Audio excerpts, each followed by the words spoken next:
Hello guys, welcome back to my channel. Kumusta kayo Lusan kay Kajenti? Today andito tayo sa New York at merong snowstorm dito.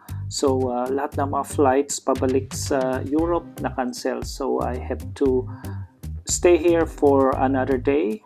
Kaya ikot muna tayo habang nag-snow dito sa New York. So try nating mag-walking tour sa Times Square. Pero bago ang lahat, this is Genti on the go. Please don't forget to like and subscribe to my channel.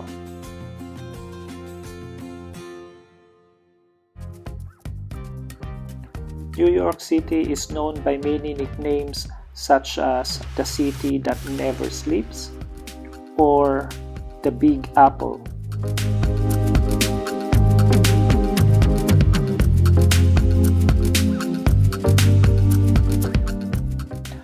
I stayed dito sa District Hotel Tape Street Collection by Hilton for one night, located in the 40th Street between 8th and 9th Avenue. So malapit lang siya sa Times Square. From my hotel room, nakikita ko ang mga skyscrapers ng Manhattan at nakakatuwa yung view, lalo na yung mga snow sa rooftop ng building at sa mga streets. So sabi ko, ganito pala ang snow dito sa New York. Napakagandang tingnan yung snow sa labas, kaya naisipan ko na lumabas at mamasyal around Times Square. Kaya let's do it!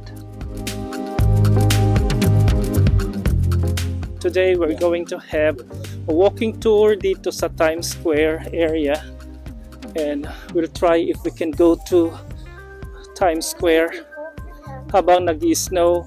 Most of the roads are covered with snow.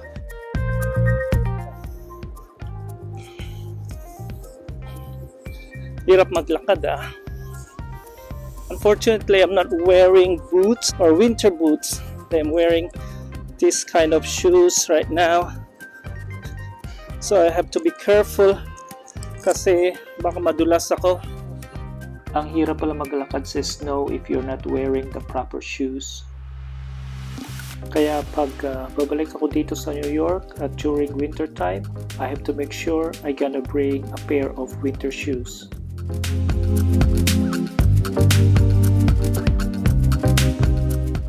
Napakaganda talaga tignan ang snow, lalo na pag puting-puti pa siya.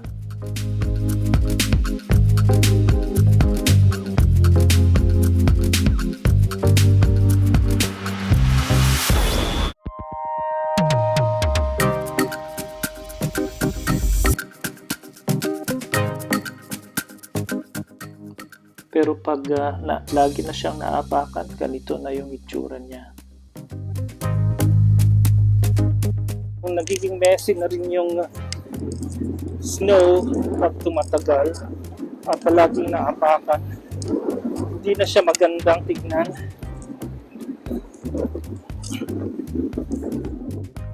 Pero kahit medyo mahirap maglakad sa ganitong daan, tuloy-tuloy pa rin tayo sa ating paglalakad para marating natin ang Times Square.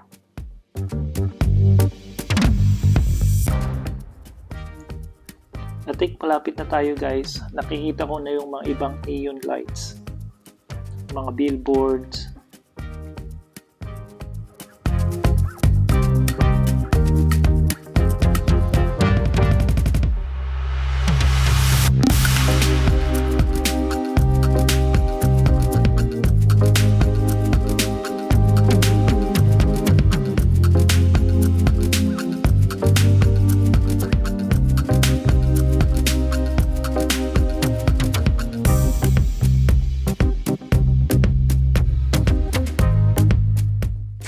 Ayan na, nandito na tayo sa tinatawag nilang Times Square.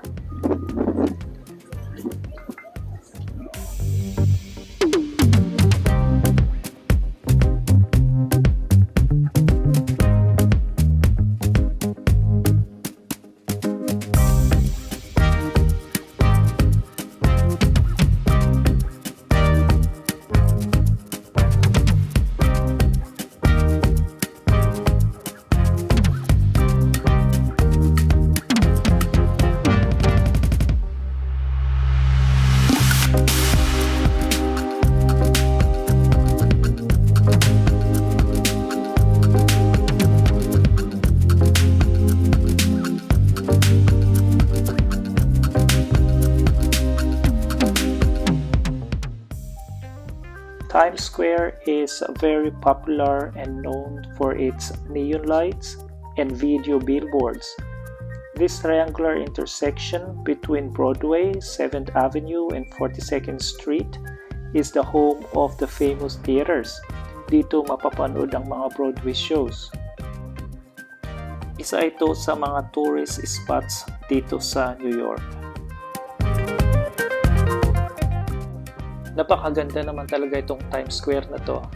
Nakakaaliw yung mga ilaw, napakaganda tingnan yung mga buildings, kaya dapat meron din akong picture dito.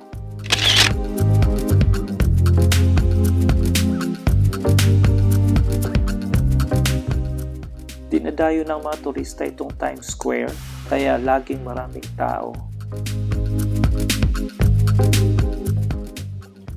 Madami ding iba't ibang clothes shops dito, restaurants, coffee shops, and fast food.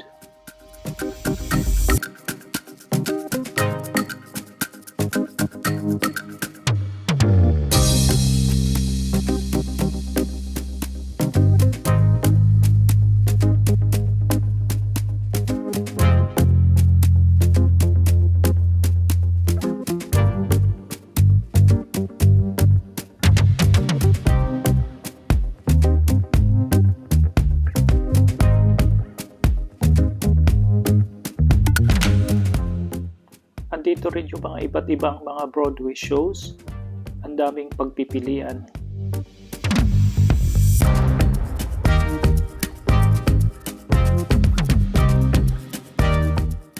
Dito sa New York, sanay daw sila sa snow, kaya mabilis sila sa paglinis ng kanilang sidewalk at sa mga street or kanilang kalsada using the garbage truck turned into snow plow. Yes, those are all garbage truck pag walang snow. Ang galing, di ba?